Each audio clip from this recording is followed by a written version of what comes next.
Halo, Shalom Bapak Ibu, saudara-saudariku yang terkasih di dalam Tuhan.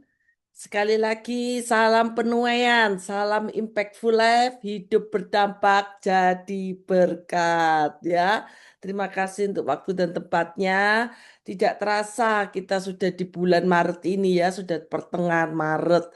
Gereja BMC memberikan tema yang luar biasa sepanjang bulan Maret ini, yaitu semangat memenangkan jiwa-jiwa. Ayo sekali lagi semangat ya memenangkan jiwa-jiwa.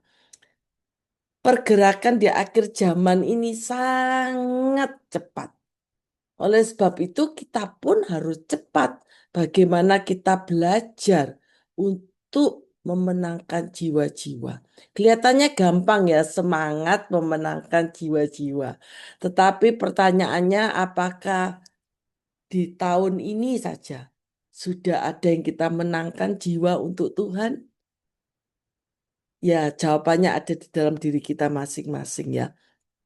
Salah satunya kita bisa melewati media sosial, melalui panggilan dalam bentuk pelayanan, dan pribadi kita masing-masing. Dunia mungkin sering menilai sesuatu dalam segala hal. Itu berdasarkan jumlah Bapak Ibu Saudara-saudari ya. Perusahaan dihitung dari apa? Profit. Bener nggak? Terus media sosial dihitung dari followernya. Terus keberhasilan itu lebih banyak dihitung dari angka. Berapa yang sudah kita dapatkan. Dan sebagainya. Semakin banyak, ya semakin dianggap berhasil. Tetapi cara Tuhan melihat manusia itu berbeda. Tuhan itu maha kasih. Dia melihat jiwa itu secara pribadi demi pribadi. Karena itu Tuhan suka berbicara mengenai perumpamaan. Perumpamaan itu Tuhan paling sering dibicarakan sepanjang Alkitab kalau kita baca. Contohnya saja Bapak Ibu Saudara-saudariku yang terkasih. Di Lukas 15, perumpamaan itu ada 3 perumpamaan yang Tuhan ceritakan di dalamnya. Mulai yang pertama, perumpamaan tentang domba yang hilang. Perumpamaan tentang dirham yang hilang. Perumpamaan tentang anak yang hilang. Saya waktu baca ini betul-betul kalau kita renungkan. Sampai Tuhan Yesus memberikan perumpamaan yang mirip-mirip. Tetapi intinya sama Bapak Ibu Saudara-saudari ya. Tapi kita akan bahas di Lukas 15 yang ayat 1 sampai 7. Yaitu perumpamaan tentang domba yang hilang.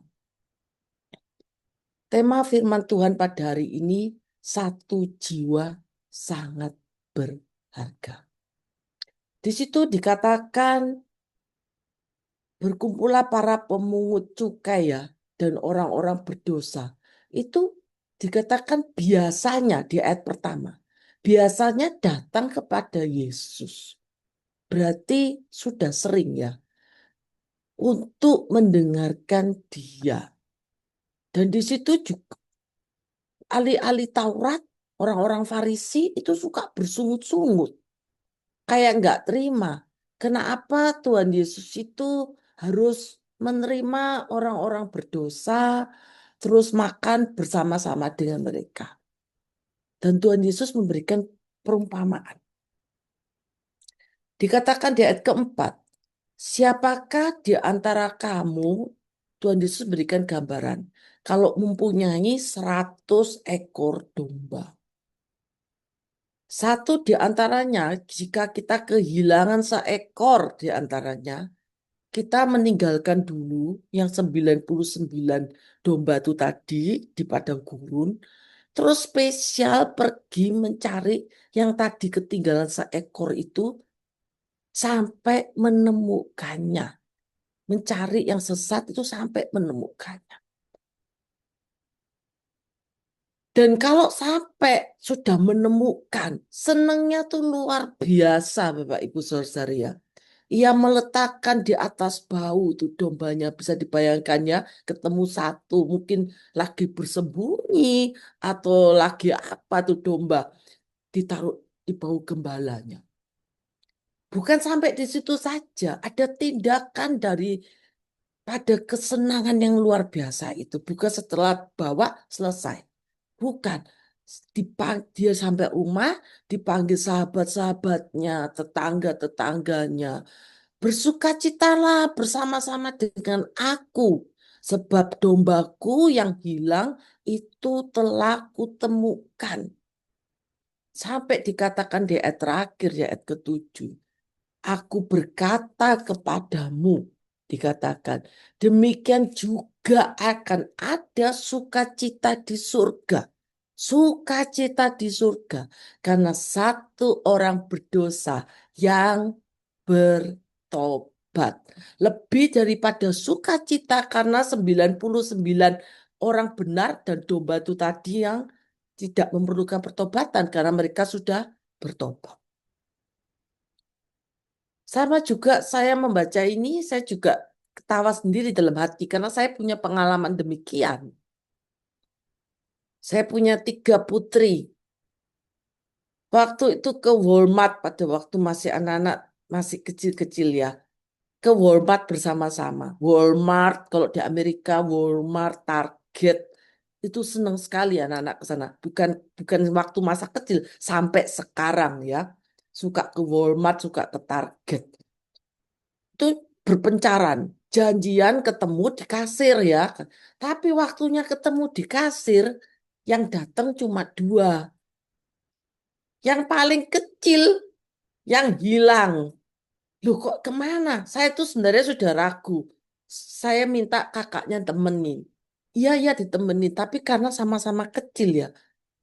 Jadi bisa hilang satu kecil yang kecil tuh. Saya cari-cari di setiap pil itu. Semua berpencar cari-cari. Sampai 1 jam loh Bapak Ibu Saudari di dalam Walmart tuh. Nyari-nyari ketemu. Sampai akhirnya saya panggil salah satu yang di bagian depan. Panggilkan pakai mikrofon itu ya. Yang dipanggil namanya.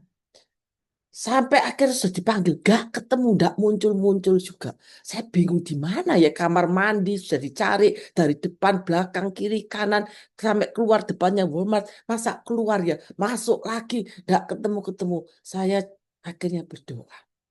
Tapi keajaiban doa itu mujizat luar biasa. Berdoa, gak lama muncul panggil-panggil nama saya. Ya ampun, sudah 1 jam kita puter-puter cari nggak ketemu. Ternyata dia tuh ya nggak jauh-jauh loh. Ya deket kasir, tapi beda kasir. Ya ampun, kan kecil nggak kelihatan ketutupan orang. Ya ampun, jadi ceritanya tuh sampai sedemikian rupa. Jadi alangkah berartinya. Dikatakan jika ia memiliki 100 domba tadi dikatakan kehilangan satu sampai dibelan-belani pergi cari satu. Secara manusia kita mungkin berpikir punya domba banyak ya. 99 domba. Apa perlu hilang ya sudahlah gitu. Tapi ini sangat berharga. Manusia itu sangat berharga di mata Allah. Mungkin kita kehilangan barang-barang kecil yang nggak berharga. Ya sudah mau hilang mau diapain beli lagi. Bener nggak? Beli lagi. Tetapi manusia itu sangat berharga di mata Tuhan. Satu jiwa sangat berharga di mata Tuhan. Hari ini kita mau belajar 3 kebenaran dari kisah ini. Yang pertama, Tuhan melihat nilai satu jiwa. Ya, Tuhan melihat nilai satu jiwa. Kita perhatikan di ayat keempat tadi. Siapakah sampai Tuhan Yesus mengatakan di antara kamu kalau punya 100 masa nggak cari yang satu itu? Gembala itu sadar ketika satu domba yang hilang, dia berharga di hadapan Tuhan. Tuhan memberikan perumpamaan sedemikian rupa. Di mata dunia mungkin kita merasa kita ini bukan siapa-siapa. Mungkin kita biasa saja, bukan orang terkenal, bukan orang penting. Tetapi kabar baiknya bagi Tuhan, jiwa kita ini penting. Jadi kalau sudah sekali bertobat, Jangan sampai kita berbuat dosa lagi. Sungguh-sungguh bertobat. Bahkan dikatakan dalam Lukas 12 ayat 7. Bahkan rambut kepalamu pun itu terhitung semua. Karena itu jangan takut. Karena kita lebih berharga daripada banyaknya burung pipit ya. Jadi artinya Tuhan itu mengenal kita secara pribadi. Di Alkitab diberikan contoh Tuhan Yesus bertemu dengan perempuan Samaria di sebuah sumur Yakub. Diajak bercakap-cakap dan Tuhan mengerti bahwa perempuan ini sampai ditanyai tidak punya suami dan sebagainya. Perempuan ini berkata dengan jujur. Sampai akhirnya terjadi pertobatan besar. Sampai akhirnya perempuan Samaria ini bisa memenangkan sebagian banyak orang di kotanya sendiri. Memberikan kesaksian. Bagaimana dengan hidup kita? Hidup kita harus menjadi kesaksian. Perempuan Samaria ini hidupnya penuh dengan luka. Relasinya punya suami gagal terus. Ia datang ke sumur sampai bertemu dengan Tuhan Yesus. Dan Tuhan Yesus memberikan contoh. Dia bercakap-cakap dengan perempuan tersebut. Akhirnya perempuan Samaria ini bertobat. Makanya sekali lagi, satu kali ikut Yesus, tetap ikut Yesus. Setia sampai akhir. Kita mau menyenangkan hati Tuhan. Yang kedua, kebenaran kedua yang kita perlu lihat. Tuhan itu melihat dengan kasih. Kalau pertama Tuhan melihat nilai satu jiwa. Dikatakan kalau kita lihat lagi di ayat kelima. Kalau ia telah menemukannya, ia meletakkan di atas baunya dengan gembira. Tuhan Yesus begitu penuh kasih. Ia mencari yang sesat itu sampai ia menemukannya. Gembala itu tidak berkata, "Wis gak apa-apa lah, biarlah domba yang hilang itu menemukan jalannya sendiri." Tapi hati Tuhan, sejak manusia jatuh dalam dosa, Tuhan terus mencari manusia sampai hari ini dan seterusnya.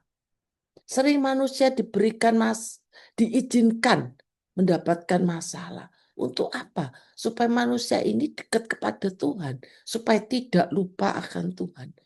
Karena manusia sering terlena. Kalau sudah dapat sesuatu yang baik terus, tidak pernah ada masalah dalam hidupnya. Sering lupa Tuhan, lupa berdoa, lupa puji dan sembah. Mari kita, siapa yang mau dapat masalah? Nggak ada kan? Oleh sebab itu, tetap cari Tuhan, sungguh-sungguh dekat kepadanya. Tuhan Yesus mengasihi kita sampai Tuhan Yesus memberikan contoh lagi di Alkitab.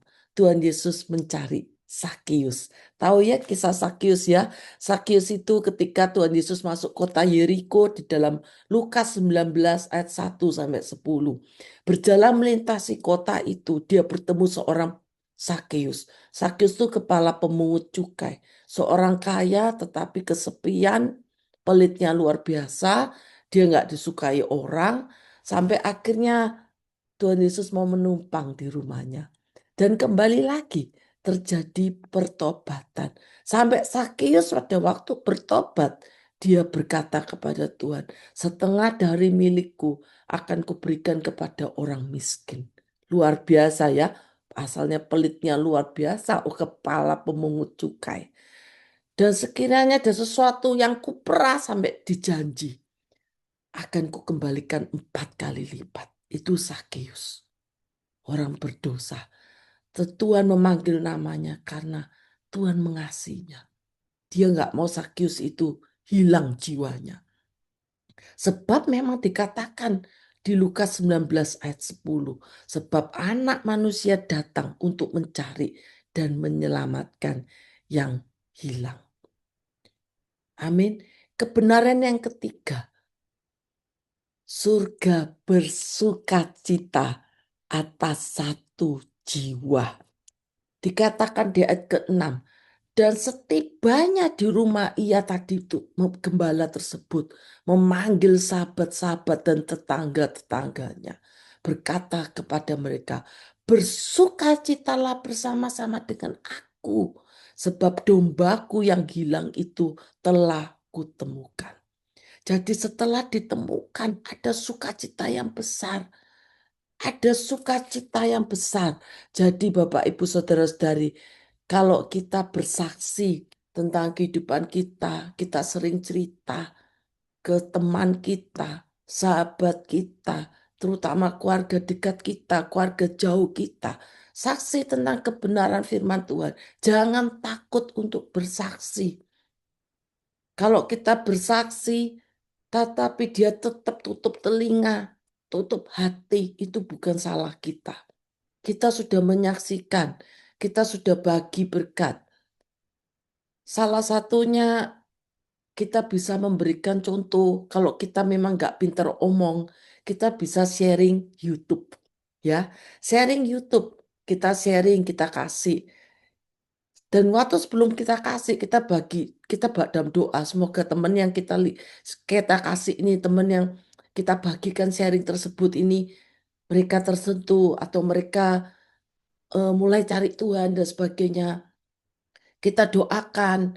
Jadi sering kalau ada masalah, misalnya ada teman atau sahabat kita ada masalah, kita doakan mereka. Kalau mereka belum kenal Tuhan, doakan saja. Aku doa ya buat kamu. Seperti demikian. Nah, saat kita membantu mendoakan, saya percaya kuasa Tuhan bekerja. Kirim lagu-lagu pujian, kita memberikan berkat, kasih sesuatu yang positif, sehingga kita nggak pinter omong, tapi kita kasih itu khotbah-khotbah, sharing-sharing, puji-pujian. Makanya media sosial dimanfaatkan untuk hal-hal yang positif ya. Jadi sekali lagi Bapak Ibu Saudariku yang terkasih, hari ini kita mungkin sering mendengar berita tentang perang. Kita mungkin sering mendengar tentang konflik di mana-mana, ketegangan di dunia, dan banyak orang ketakutan karena kita mendengar berita-berita yang tidak baik. Bangsa melawan bangsa, kasih menjadi semakin dingin, manusia lebih mementingkan dirinya sendiri, manusia sering lupa bahwa satu hal, nyawa manusia itu sangat berharga. Nah, di tengah-tengah dunia yang penuh konflik ini, firman Tuhan sekali lagi mengingatkan kita tiga kebenaran. Yaitu tadi yang pertama, Tuhan melihat nilai satu jiwa. Dunia mungkin melihat manusia sebagai angka, tetapi Tuhan melihat pentingnya jiwa itu. Tuhan melihat dengan kasih. Dan yang ketiga, kebenaran. Surga bersukacita atas satu jiwa. Jadi mari kita mulai lihat kiri kanan kita, mulai koreksi siapa orang-orang dekat kita yang belum percaya kepada Tuhan. Karena penting keselamatan ini harus diberitakan. Karena apa? Karena ada ayatnya Bapak Ibu Saudara-saudari. Mari kita lihat ya ayat penutupnya ya. Mari kita buka di dalam 1 Korintus 9 ayat 16. Betapa pentingnya kita mencari jiwa. Rasul Paulus mengatakan di sini, karena jika aku memberitakan Injil, aku tidak mempunyai alasan untuk memegahkan diri. Sebab itu adalah keharusan bagiku. Celakalah aku jika aku tidak memberitakan Injil. Rasul Paulus menegaskan betapa pentingnya kita untuk memberikan yang terbaik untuk menyenangkan dan juga menjadi berkat. Yaitu kita harus bersaksi, memberitakan Injil kemanapun, dimanapun kita berada.